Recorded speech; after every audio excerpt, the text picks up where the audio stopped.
धाराशिवमध्ये जिल्हा नियोजन समितीच्या बैठकीचं आयोजन करण्यात आलं होतं आणि यावेळी अधिकारी आणि सत्ताधारी आमदार वेळेवर न आल्यानं खासदार ओमराजे निंबाळकरांनी संताप व्यक्त केला।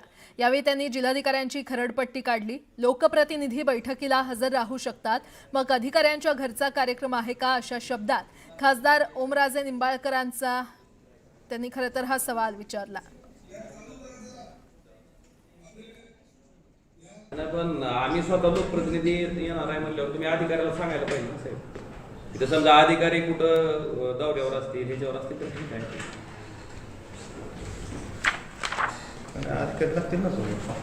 नाही नाही नाही पालकमंत्री ठीक आहेत, ते अध्यक्ष आहेत, पण आम्ही पण सदस्य आहेत ना, आम्हाला विचारा ना, तुम्ही सदस्य सचिव आहेत। भीमरण नाही, अधिकारी जर तुमचे हेडक्वार्टरला असतील, दौऱ्यावर असतील तर ठीक आहे, विसीवर राहू द्या, पण गीता असतील। पण मला काय म्हणायचं साहेब, जिल्हा नियोजन समितीला एकतर 2-2 वर्षाचा निधी तुम्ही अखर्जित ठेवलाय आणि आज इतकी महत्वाची बैठक असताना कशामुळे सूट आहे? आणि समजा तुम्हाला जर संविधानाप्रमाणे कायद्याप्रमाणे चालवायचं नसेल तर तुमच्या घरातला निधी आहे का कुणाच्या?